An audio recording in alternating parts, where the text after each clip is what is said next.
اللهم أعز الإسلام والمسلمين آمين. وأصلح أحوالهم وادفع عنهم الفتن ما ظهر منها وما بطن. آمين. بارك لهم في دينهم ودنياهم واهد شبابهم واحفظ نساءهم بسم اللہ الرحمن الرحیم. السلام علیکم ورحمۃ اللہ وبرکاتہ. ویلکم بیک ٹو مائی چینل بنا ویڈیو کے ساتھ میں عبداللہ سے سب سے پہلے درود و سلام اللہم صلی وسلم علی نبینا و حبیبنا محمد صلی اللہ علیہ وسلم علیہ السلام. ماشاء اللہ امید کرتا ہوں آپ تمام دوست احباب خیر عافیت سے ہوں گے. اور میری طرف جتنے بھی دیکھنے والے میرے دوست احباب میرے بہن بھائی سب کو جمعۃ المبارک ماشاء اللہ. اور آج ماشاء اللہ جمعۃ الثانی کا تیسرا جمعۃ المبارک ہے اور آج بہت ہی مبارک دن ہے ماشاء اللہ. ولادت سید کائنات حضرت فاطمہ الزہرا رضی اللہ عنہا سلام اللہ علیہ آپ کی ولادت کا دن ہے ماشاء اللہ. اور میری طرف سے جتنے بھی دوست احباب ہیں سب کو ماشاء اللہ بہت بہت مبارک ہو. اور اس خوشی کے موقع پہ ہماری ایک بہن آپ اقرا اور ان کے ساتھ ان کے گروپ ممبرز ہیں ماشاء اللہ ان کی طرف سے آج ماشاء اللہ قرآن پاک اور سورہ درود پاک اور ماشاء اللہ دوسری تلاوت پاک کی گئی ہے. ان کا ہدیہ بالخصوص اللہ تبارک و تعالیٰ کی بارگاہ میں پیش کرتے ہیں. اور آپ صلی اللہ علیہ وسلم آپ کی بارگاہ میں اور آپ کی صاحبزادی حضرت سیدہ فاطمہ الزہرا سلام اللہ علیہ آپ کی بارگاہ میں اور بالخصوص آج ماشاء اللہ حضرت بی بی پاک فاطمہ الزہرا سلام اللہ علیہ آپ کی ولادت کا دن ہے. اور اس خوشی کے موقع پر اقرا کی طرف سے اور ان کے ساتھ جتنے بھی گروپ ممبرز ہیں ان کی ماشاء اللہ طرف سے جو قرآن پاک اور پڑھا گیا اور سب ماشاء اللہ اللہ تبارک و تعالیٰ کی بارگاہ میں پیش کرتے ہیں. اور جس میں انہوں نے ماشاء اللہ 21 قرآن پاک پڑھے ہیں ماشاء اللہ. اور درود پاک جو انہوں نے 3,76,390 بار پڑھا ماشاء اللہ. اور سورہ یاسین پڑھی ہے 52 بار. اور سورہ محمد پڑھی ہے انہوں نے 7 بار. اور سورہ فاتحہ 4 بار. سورہ بقرہ 6 اور سورہ بقرہ اور سورہ سجدہ 6 بار. 100 بار سورہ فاتحہ اور 1160 بار سورہ کوثر ہے. اور 53 بار سورہ ملک ہے. اور 44 بار سورہ مزمل ہے. اور جس میں 15 بار سورہ واقعہ ہے. اور 5 بار سورہ کہف ہے. 1405 بار سورۃ اخلاص ہے. اور 21 بار سورہ رحمان ہے. اور 2 بار سورہ جمعہ ہے. اور 2 سورہ دخان ہے. اور اسماء الحسنی اور اسماء النبی ہے. اور 3278 بار پہلا کلمہ ماشاء اللہ. اور 1900 بار تیسرا کلمہ ہے. اور 300 بار ماشاء اللہ استغفار ہے جس میں 1000 آیت کریمہ ہے. اور 3700 بار حسبنا اللہ و نعم المولا ماشاء اللہ. اور 2078 بار ماشاء اللہ سبحان اللہ و بحمدہ سبحان اللہ العظیم ہے. اور 586 بار آیت کریمہ ہے. اور 2500 بار سیدنا کریم صلی اللہ علیہ وسلم ہے. اور 3070 بار بسم اللہ ماشاء اللہ. یہ سب جتنا بھی انہوں نے پاک کلام پڑھا ہے سب اللہ تبارک و تعالیٰ کی بارگاہ میں پیش کرتے ہیں. اور بالخصوص حضرت محمد مصطفیٰ صلی اللہ علیہ وسلم آپ کی بارگاہ میں اور آپ کی صاحبزادی سید فاطمہ الزہرا سلام اللہ علیہ آپ کی بارگاہ میں پیش کرتے ہیں. اور اس کار خیر میں ماشاء اللہ نیک میں جتنے بھی ہمارے بہنیں ہیں جن نے بھی ماشاء اللہ جو بھی پاک کلام پڑھا اللہ تبارک و تعالیٰ قبول فرمائے. اور اللہ پاک ان سب پڑھنے والوں کو درود پاک کی برکات نصیب فرمائے. اور جس میں ماشاء اللہ جن باجی نے پڑھا ماشاء اللہ اس میں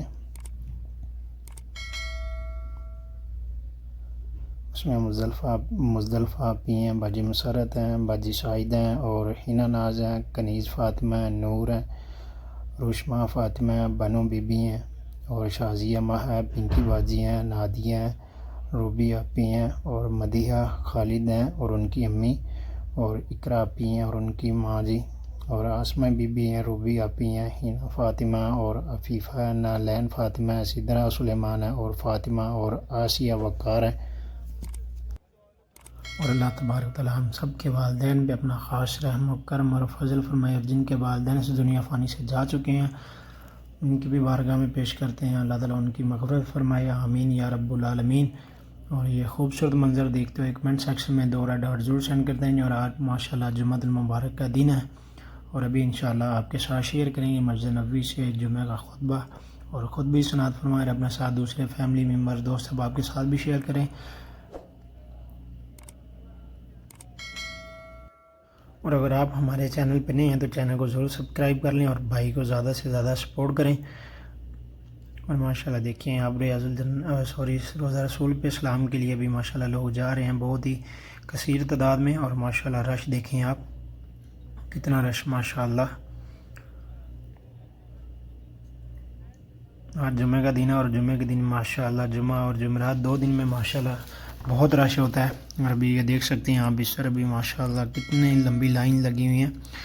اور ابھی یہ ماشاءاللہ آپ اندازہ لگائیں کتنا رش ہے. اور باقی حرم میں ابھی جمعہ کی نماز کا ٹائم ہے ماشاءاللہ.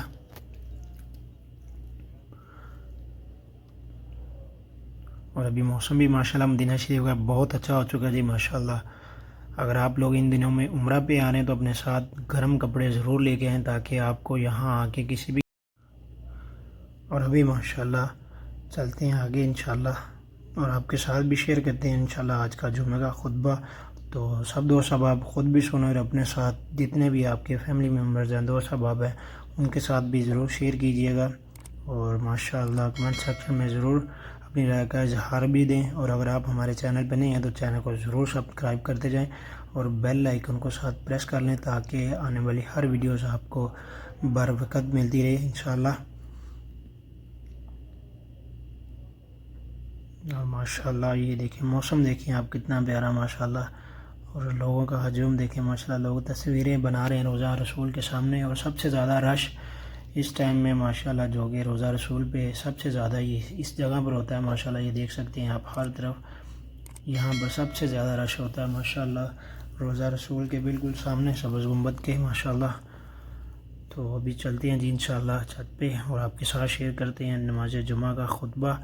تو خود بھی سنیں اور اپنے ساتھ دوسرے لوگوں کو ضرور شیئر کیجیے گا اور دعاؤں میں بھی یاد رکھیے گا. اللہ تعالیٰ آپ سب کو صحت تندرستی والی زندگی دے. اور اللہ تعالیٰ یہ جتنے بھی لوگ آئے ہیں اللہ تبارک و تعالیٰ ان سب کا آنا اپنی بارگاہ میں قبول فرمائے. اور اللہ تبارک و تعالیٰ جتنے بھی ہمارے ویورز ہمارے بہن بھائی دوست سب آپ دیکھ رہے ہیں جو بھی دعا کے لیے کہتے ہیں اللہ تعالیٰ ان سب کو بھی بار بار مکہ اور مدینہ کی با ادب حاضری نصیب فرمائے. آمین یا رب العالمین. اور بالخصوص میرے ایک بھائی ہیں وہ بیمار ہیں اللہ تعالیٰ ان کو بھی صحت تندرستی والی زندگی ہے. اور جتنے بھی میرے دوست احباب بہن بھائی جن نے بھی مجھے دعا کے لیے کہا اللہ تعالیٰ ان سب کی تمام دلی مرادیں جو بھی نیک تمنائیں ہیں خواہشات ہیں اللہ تعالیٰ ان سب کو پورا فرمائے. آمین یا رب العالمین. اور اللہ تبارک تعالیٰ اپنے پیارے حبیب کے وسیلے سے ہم سب کے والدین پہ اپنا خاص رحم و کرم اور فضل فرمائے. اور اللہ تعالیٰ ہمارے والدین کا سایہ ہم پہ ہمیشہ قائم و دائم رکھے. آمین. اور جن کے والدین اس دنیا فانی. اور ماشاءاللہ جی ابھی ہم جا رہے ہیں چھت پہ آ چکے ہیں اور ماشاءاللہ ابھی میں دکھاتا ہوں آپ کو یہاں سے. اگر آپ روزہ رسول کے بالکل قریب میں آنا چاہتے ہیں روزہ رسول کے بالکل قریب زیارت کرنا چاہتے ہیں تو آپ چھت سے بالکل قریب روزہ رسول کے آ سکتے ہیں ماشاءاللہ. اور ابھی یہ دیکھیں ابھی میں چھت کے اوپر آ چکا ہوں اور اس سائڈ سے بھی ہم جائیں گے. یہ دیکھیں ماشاءاللہ یہ سامنے آپ کو جو گنبد نظر آ رہے ہیں بالکل اس کے ساتھ میں یہ مینار ہے. مینار کے بالکل ساتھ میں آپ کو سبز گنبد ماشاءاللہ نظر آئے گا. اور ابھی رش کم ہے تو جیسے جیسے لوگ نیچے فل ہوگا تو پھر ماشاءاللہ اوپر لوگوں کا رش بڑھتا جائے گا. اور جتنے بھی میرے دیکھنے والے دوست احباب سب دوست احباب اس ویڈیو کو زیادہ سے زیادہ شیئر بھی کریں اور بھائی کو سبسکرائب بھی کریں اور بیل آئیکن کو ساتھ پریس کر لیں تاکہ آنے والی ہر ویڈیوز آپ کو بر وقت ملتی رہے. اور یہ دیکھیں ماشاءاللہ یہ سبز گنبد ماشاءاللہ. اور یہاں بالکل ماشاءاللہ قریب سے آپ روزہ رسول ماشاءاللہ دیکھ سکتے ہیں زیارت کر سکتے ہیں. اور جتنے بھی میرے ویورز دیکھنے والے سب دوست احباب درود پاک لازمی پڑھیں. اور اللہ تبارک و تعالیٰ اپنے پیارے حبیب کے وسیلے سے اور آج کے مبارک دن کے وسیلے سے اللہ تعالیٰ ہم سب پہ اپنا خاص رحم و کرم اور فضل فرمائے. اور میرے جتنے بھی دیکھنے والے ہیں اللہ تعالیٰ ان سب کو بار بار مکہ اور مدینہ کی با ادب حاضری نصیب فرمائے. اور یہ دیکھیں جی ماشاءاللہ زمزم کا پانی پہلے یہاں سے زمزم کا پانی پئیں گے ماشاءاللہ تبارک اللہ. اور زمزم کا پانی جب بھی آپ پئیں تو ساتھ دعا ضرور کیا کریں. اور ماشاءاللہ یہ دیکھیں سبز گنبد ماشاءاللہ سبحان اللہ. اور ابھی نماز جمعہ کا خطبہ آپ کے ساتھ شیئر کریں. ویڈیو کو لاسٹ تک دیکھیں اور کمنٹ سیکشن میں ضرور اپنی رائے کا اظہار دیجیے. اور دعا اللہ تبارک تعالیٰ یہ جتنے بھی میرے دیکھنے والے دوست احباب ہمارے بہن بھائی اللہ تعالیٰ آپ سب کو بھی جلد از جلد مکہ اور مدینہ کی با ادب حاضری نصیب فرمائے. آمین یا رب العالمین. اور یہ دیکھیں ماشاءاللہ मौसम बहुत ही माशाल्लाह अच्छा हो चुका है। मदीने का वेदर बहुत ही ज़बरदस्त है। अगर आप लोग इन दिनों में उम्रा पे आ रहे हैं तो अपने साथ अल्हम्दुलिल्लाह अल-अज़ीम शअनुह الرفيع سلطانه الذي نطقت المخلوقات بجلاله نحمده سبحانه حمدا يملأ الآفاق دويا ويبلغ الأعماق ضياء ونورا، ونشكره شكر عبد عرف ربه فخشع وتأمل نعمه فركع وشهد آثار فضله فخضع، وأشهد أن لا إله إلا الله وحده لا شريك له عرفناه بآيات تخشع لها الأرواح ومخلوقات تتحدث عن قدرته في كل صباح ورواح، وأشهد أن سيدنا ونبينا محمدًا عبده ورسوله أشرقت برسالته دروب المهتدين. اللهم صل وسلم وبارك عليه وعلى آله وصحبه منارات الدجى ومن سار على نهجهم واقتفى. أما بعد، فأوصيكم ونفسي بتقوى الله، فهي أكمل زاد يصلح القلب ويهدي الخطى.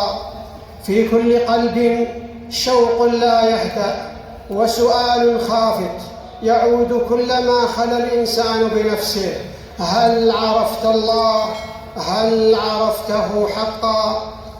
والقرآن بين أيدينا يفيض بآيات تعرف بالله: هو الله هو الله هو الله هو الله العظيم، وعظمته تتجلى في هذا الكون الفسيح، في السماء المرفوعة بلا عمد، وفي النجوم التي تجري بمقادير لا تختل، وفي الجبال الراسيات التي تحفظ توازن الأرض، وفي البحار التي تحمل من أسرار القدرة ما تقف أمامه العقول، تراه في تعاقب الليل والنهار، وفي انبثاق الحياة من قطرات ماء، وفي انتظام الشمس والقمر، كل يجري لأجل مسمى، ليشهد الخلق كله أن وراء هذا النظام الدقيق رباً عظيماً لا تدركه الأبصار وهو يدرك الأبصار، يدبر سبحانه كل شيء بحكمة لا يضل معها شيء، فلا خفقة قلب تكون إلا بإذنه، ولا ورقة تسقط إلا يعلمها، ولا قطرة مطر تنزل إلا بأمره، ولا خطوة تقطع إلا بقدره، ولا هم يضيق في صدرك إلا وقد سبق إليه علمه. هو الله الرحمن القائل: ورحمتي وسعت كل شيء. تأملها جيداً، كل شيء. رحمته وسعت من يعصيه ومن يجهله ومن ينكره، فكيف بمن يطيعه ويحبه؟ رحمته ليست في العطاء وحده، بل حتى في البلاء. كم من مرض قرب قلبك من الله، وكم من فقد ذكرك بفناء الدنيا، وكم من هم دفعك إلى السجود فكان سبباً لرحمة خفية. قال النبي صلى الله عليه وسلم حين رأى أماً تضم طفلها خوفاً وشفقة: لله أرحم بعباده من هذه بولدها. هو الله الحفيظ الذي لا يغيب حفظه عنك لحظة واحدة، يحفظك في ليلك ونهارك، في سفرك وحضرك، في قلبك وبدنك، في مالك وأهلك، بل في إيمانك الذي هو أعظم نعمة عندك. قال الله تعالى: فالله خير حافظاً وهو أرحم الراحمين. كم من شر كاد أن يصيبك فصرفه الله، وكم من خطر كاد أن يقترب منك فأبعده الله، وكم من بلاء كتب ثم رفع عنك بدمعة أو دعاء أو صدقة لم تلق لها بالا. هو الله القريب المجيب الذي يسمعك حين تناجيه، هو القريب الذي لا يحتاج إلى وساطة لمناجاته، ولا مواعيد لتقف بين يديه، ولا أبواب لتطرقها. يكفيك أن تهمس باسمه في قلبك فيسمعك ويعرف حاجتك قبل أن تنطق بها. كم من مرة ناديته في لحظة ضعف فوجدت استجابة تسري في قلبك قبل لسانك. وهناك سر عظيم من أسرار القرب، أن الله يحب أن يراك تلجأ إليه، يحب أن تبث له همك وتقص عليه حزنك، حتى إن تأخر الجواب فاعلم أن في التأخير لطفاً خفياً لا تدركه العقول، فهو القائل سبحانه: ادعوني أستجب لكم. كل ما عليك هو أن ترفع يديك بصدق وأن تفتح قلبك، فإن ربك لا يرد سائلاً ولا يخيب راجياً ولا يغلق بابه في وجه عبد أقبل إليه. هو الله الغفور الرحيم الذي يفرح بتوبة عبده. من نحن لولا مغفرته؟ لو حسبنا على كل خطيئة وزلة وتقصير لما بقي لنا مقام على الأرض، لكنه الغفور الذي يبدل السيئات حسنات، والحليم الذي لا يعاجل بالعقوبة، والستير الذي يستر عباده. هو القائل: قل يا عبادي الذين أسرفوا على أنفسهم لا تقنطوا من رحمة الله. كلمة واحدة من رحمته تسقط سنوات من الذنب، ودمعة واحدة صادقة تمحو صفحات من الخطايا. فأي إله هذا الذي يحب التائبين؟ وأي رب هذا الذي يغفر الذنب ثم يفرح بمن يرجع إليه؟ هو الله الودود الكريم الذي يغدق ولا يمن. إذا أحب الله عبداً أغدق عليه من عطائه، يمنحه الرزق بلا عدد، ويفيض عليه الطمأنينة بلا سبب، يملأ قلبه نورا. الله الودود الذي يعطيك وأنت تنساه، ويمهلك وأنت تعصيه، ويحسن إليك وأنت تخطئ في حقه. هو الكريم الذي يعطيك قبل أن تسأل، ويحسن قبل أن تعمل. تأمل كيف يجود عليك في اليوم مئات المرات أن تستيقظ وأنت آمن، أن تتنفس بلا ألم، أن تجد لقمة تشبعك وماء يرويك، أن يسكن قلبك بعد هم. هو الله الحكيم العليم الذي يدبر بحكمة لا تدركها العقول. كم من أمر كنت تظنه شراً فإذا هو خير، وكم من حلم تأخر تحققه فإذا هو قد تأخر لخير أعظم مما رجوت. وكم من منع في ظاهره خيبة فإذا هو حفظ في الباطن ورحمة خفية. قال الله تعالى: وعسى أن تكرهوا شيئا وهو خير لكم. كل تأخير في رزقك، وكل التفات في مسالك، وكل تغيير في خطواتك يسرب إلى قلبك همسا لطيفا أن الملك لله، وأنك إن رضيت بحكمته وحكمه أراك من الخير ما يدهشك.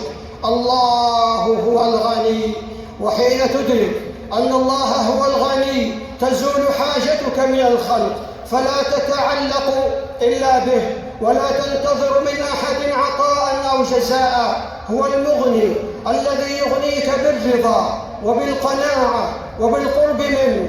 قد يفتح عليك من الرزق الواسع، وقد يمسكه عنك ليغنيك بروحه، وكلاهما عطاء. كم من فقير قلبه راض مستغن بالله يعيش في سكينة لا يعرفها الأغنياء، وكم من ثري مدخم بالمال لكن قلبه جائع بالحب، عطشان للطمأنينة، ضائع بين خزائنه. فالغنى الحقيقي أن يكون الله في قلبك. هو الهادي يردك إذا ضللت، ويأخذ بيديك إذا تشتتت خطواتك، ويعيدك إلى سواء السبيل وإن طال ابتعادك. اللهم اجعل قلوبنا عامرة بمعرفتك، وألسنتنا رغبة بذكرك، وأعمالنا خالصة لوجهك، واجعلنا من عبادك الذين أحبوك فهديتهم، وذكروك فقربتهم، حتى نلقاك وأنت عنا راض. أقول قولي هذا وأستغفر الله العظيم لي ولكم فاستغفروه إنه هو الغفور الرحيم. الحمد لله الذي تتجلى عظمته في كل شيء، وتشرق دلائل ربوبيته في كل آية، وتظهر آثار رحمته في كل نفس. نحمده سبحانه على نعم لا تحصى، ونشكره على ألطاف لا تستقصى، وأشهد أن لا إله إلا الله وحده لا شريك له. عرفناه عبر آيات تهتف بالقلوب قبل الأسماع، وعبر مخلوقات تسبح بحمده صباح مساء، وعبر أقدار تمضي بلطفه وحكمته. وأشهد أن سيدنا ونبينا محمدًا عبده ورسوله أضاء الله برسالته ظلمات الجهل. اللهم صل وسلم وبارك عليه وعلى آله وصحبه أجمعين. أما بعد، فأوصيكم ونفسي بتقوى الله. هذا هو الله، فمن أحب ربه وعبده وهو لا يراه فإن القلب يشتاق إلى لقائه، ذلك اللقاء الذي تنتظره الأرواح منذ خلقت وتترقبه القلوب. في الجنة أنهار وثمار وقصور لا تزول، ولكن فوق كل هذا نعيم لا يقاس بشيء، رؤية وجه الله العظيم، رؤية حقيقية واضحة كما ترى القمر ليلة البدر. قال صلى الله عليه وسلم: إنكم سترون ربكم كما ترون القمر ليلة البدر. متفق عليه. الجنة نعمة، والقرب من الله رحمة. أما رؤيته فهي الكرامة الكبرى التي تتوج كل نعيم. ولهذا كان دعاء النبي صلى الله عليه وسلم: أسألك لذة النظر إلى وجهك والشوق إلى لقائك. لذة تنهي كل ألم وتنسي كل تعب، فلا يبقى بعدها نعيم يطلب ولا سعادة تقارن. قال الله تعالى: وجوه يومئذ ناظرة إلى ربها ناظرة. اللهم صل وسلم على خير خلق الله، فقد أمركم الله بذلك في كتابه فقال: إن الله وملائكته يصلون على النبي يا أيها الذين آمنوا صلوا عليه وسلموا تسليما. اللهم صل وسلم على عبدك ورسولك محمد.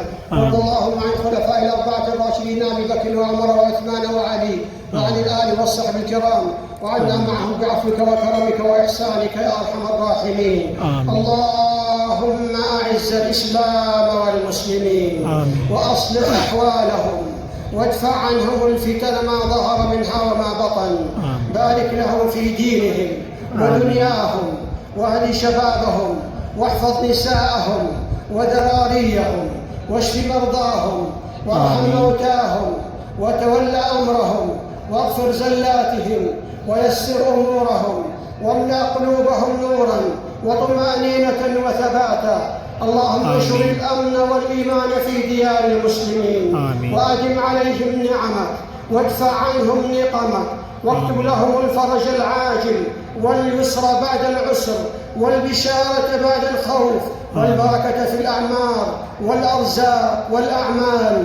اللهم إنا نسألك بأنك أنت الله لا إله إلا أنت الغني ونحن الفقراء. أنزل علينا الغيث ولا تجعلنا من القانطين. اللهم أغثنا، اللهم أغثنا، اللهم أغثنا. اللهم سقيا رحمة لا سقيا عذاب ولا بلاء ولا هدم ولا غرق.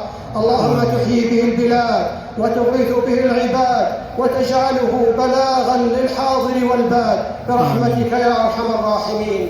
اللهم وفق إمامنا وولي أمرنا خادم الحرمين الشريفين لما تحب وترضى، اللهم وفقه لهداك واجعل عمله في رضاك يا رب العالمين. ووفق ولي عهده لكل خير يا أرحم الراحمين. ووفق جميع ولاة أمور المسلمين للعمل بكتابك وتحكيم شرعك يا رب العالمين. ربنا آتنا في الدنيا حسنة وفي الآخرة حسنة وقنا عذاب النار. إن الله يأمر بالعدل والإحسان وإيتاء ذي القربى وينهى عن الفحشاء والمنكر والبغي يعظكم لعلكم تذكرون. فاذكروا الله يذكركم واشكروه على نعمه يزدكم ولذكر الله أكبر والله يعلم ما تصنعون. آمین یا رب العالمین.